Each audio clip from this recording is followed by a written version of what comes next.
dhe do të përballen mungesë të energjisë elektrike. Kemi edhe armiq të natyra të ndryshme.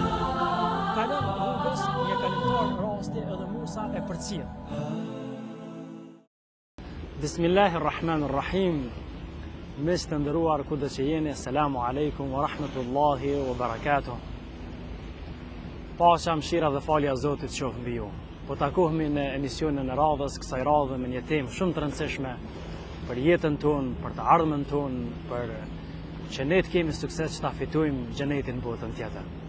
Është fjala ne gjatë jetës tonë të përditshme kemi sfida me të cilat përballemi. Por të njëjtën kohë jeta është e atill që kemi edhe armiq të natyra të ndryshme. Një prej armiqve më të mëdhej që ne kemi në jetën tonë e që lidhet direkt edhe me të ardhmen tonë botën tjetër është armiku jon i përbetuar, armiku jon dhe armiku i Zotit madhreshëm e shejtani apo iblisi i mallkuar.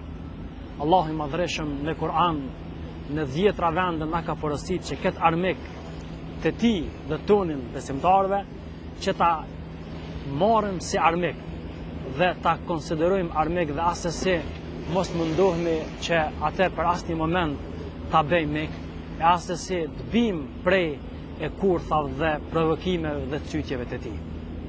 Nëse i referohemi historisë së babait ton, babait njerëzimit, Ademit alayhi salam, do të shohim se po ky armik ishte ai i cili ishte bërë shkak që babai jon, pra Ademi, largohet nga xheneti, cilin Zoti kishte përgatitur për besimtarët.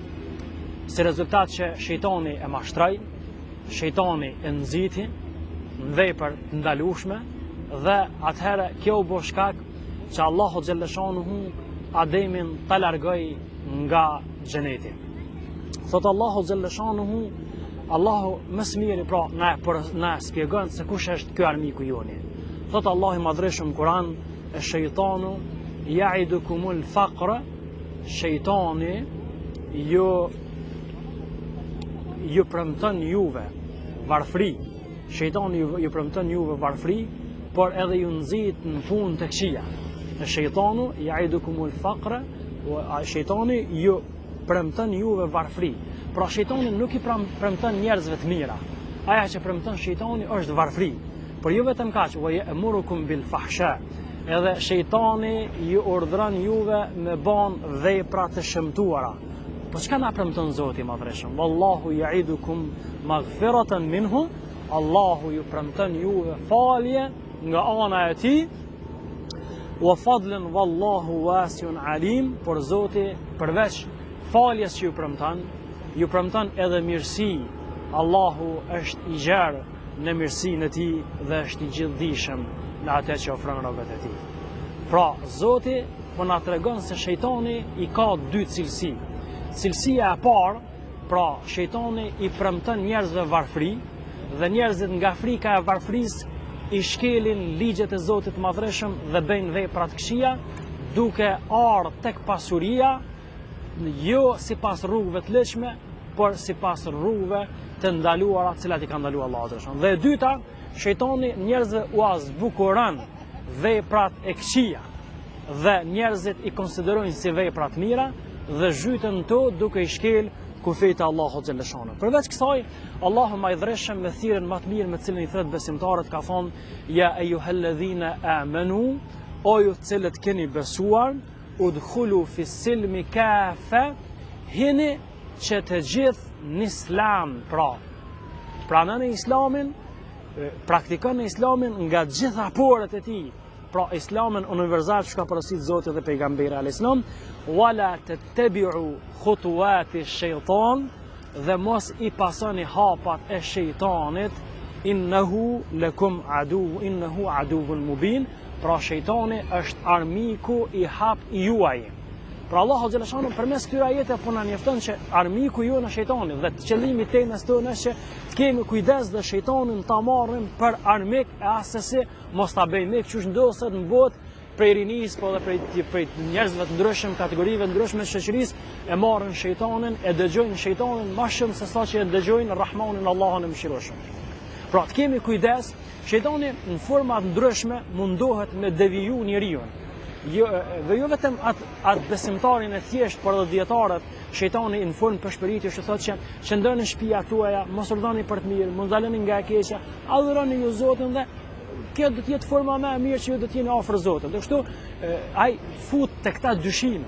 Dhe shumë prej dietarëve e lën urdhrimin për të mirë dhe ndalimin nga e keqja për shkak të sinqeritetit. Shejtani i thotë, nëse ju i ftoni njerëzit rrugën e Zotit, nëse ju mbani ligjërata, mbani këshilla, shkoni aty, mbani tubime të ndryshme, miftoni njerëz në rrugën e Zotit, ka mundësi këtu bëhen shkak dhe sebeb që juve më ju prish sinqeriteti dhe e lojnë urdhrimin për të mirë ndalimin nga e keqja. Pas kësaj, shejtani i nxit dhe i urdhron punë të këqija edhe pushtetarët, cilëve u bën pushtetin shajt dhe i nxit që ata të merren me gjakderdhje dhe të shkelin drejtat e qytetarëve të tyre në mënyrë që ata të jenë të vazhdueshëm në pushtetin e tyre dhe kështu ata veprojnë. Një pjesë e tyre fatkeqësisht sot bëhet për mësues tyre dhe për zot tyre kanë shejtanin e mallkuar. Pastaj shejtani nuk e lën pa aprejk edhe rinin, cilët i nxit në emër të civilizimit, në emër të modës, që ata devijojnë dhe të merren me veprime amorale, cilat bien ndesh me besimin e tyre. Dhe kështu shohim shumë të rinj dhe të reja, sidomos të reja, cilat e lojnë hijabin, mbulesën islame, Allahun mas lakurisë, por edhe të rinj të cilët e lojnë namazin, e lojnë xhamit, e lojnë studimin, mësimin, angazhimin, punën halal dhe merren me veprime cilat Allahu xhallashanu, cilat Allahun e madhreshëm e hidhrojnë dhe në farë me kënaqësin shejtanin e mallkuar. Abdul Qadir el-Jilani ka qenë një njeri i dijshëm, por një njeri në jetën kohë, një asket, i cili tregohet një rast shumë interesant në lidhje me këtë një natë e shen një ëndër, në cilën ëndër i personifikohet si diçka gjigande, shejtani, i cili ishte shejtani në këtë ëndër dhe i cili i thot, unë jam Zoti yt, thot ta kum leju haramin dhe vepro. Ta kum bë haramin të lejushëm. Abdul Qadir el-Jilani ishte njeri i devotshëm dhe ai edhe pse ishte në ëndër e kishte kuptuar se ky është shejtani dhe në ëndër i kishte thonë, po gënjen se ti je shejtani, e nuk i Allahu xhaleshanuhu, se Allahu nuk urdhëron punë të ndyta dhe Allahu nuk e lejon haramin.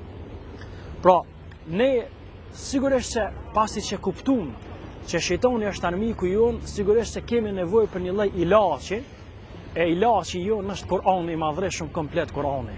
Edhe lutjet profetike të sakta të Muhamedit a.s. Por për shkak të kohës ne do të mundohemi që ta përmendim vetëm një ilaç për sonte për këtë emision, pra është ajeti Kursi.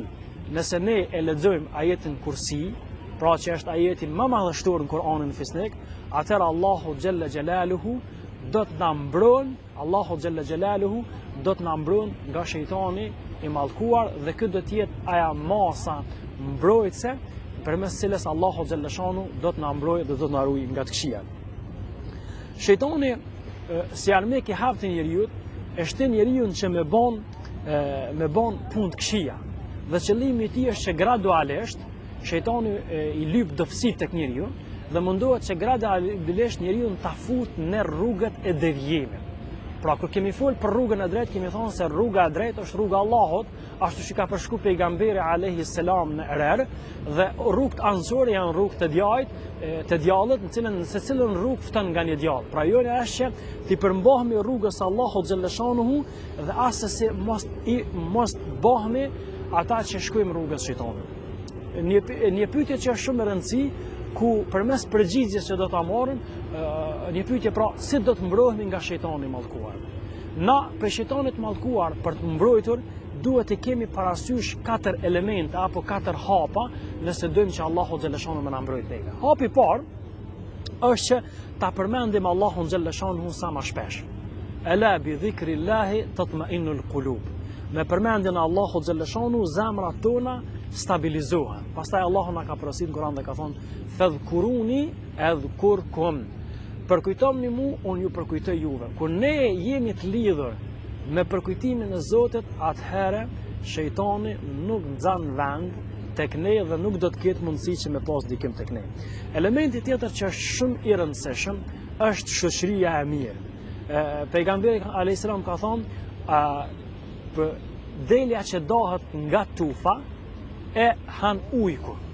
Pra, na kemi nevojë për një shoqëri të mirë, në mënyrë që Allahu xhallashanuhu na mbron nga të këqija. Dhe kur njeriu është vet, atëherë padyshim se shejtani është më afër tij. Hapi i tretë që na duhet ta kemi parasysh që shejtanit na mbrojnë nga të këqijat është që ti braktisim gjunahet, mëkatet, shimet, gabimet, për arsye se aty janë si element i cili e ka më të lehtë shejtani për me ndiku tek ne në jetën tonë. Pra, duke i braktis mëkatet, gjunahet, gabimet, shimet, atëherë ne i shtojmë ibadetet, adhurimet, e shtojmë kërkim faljen dhe pendohemi tek Allahu xhallashanuhu dhe pra të pas parasysh këtë ne i përmbami edhe fjalës së Allahu xhallashanuhu ku Allahu xhallashanuhu Kur'an ka thonë wa idha fa'alu fahishatan, kur ata kanë bërë një të keqe, një gabim, një lëshim, thot au zalemu anfusahum, apo i kanë bërë padrejtësi vetes, atë dhakarullah, e kanë përmend Allahun xhallashanuhu fastaghfiru lidhunubihim, dhe i kërkojnë falje Allahut xhallashanuhu për mëkatet e tyre.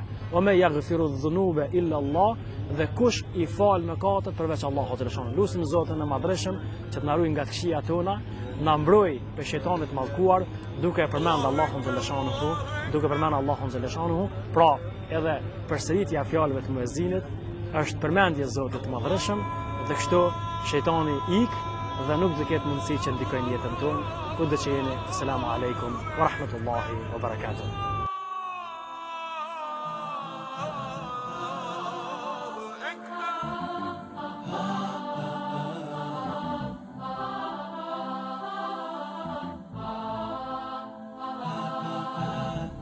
Dhe do të përballen mungesë të energjisë elektrike. Kemi edhe armiq të natyra ndryshme. Kalon rrugës një kalimtar rasti edhe Musa e përcjell.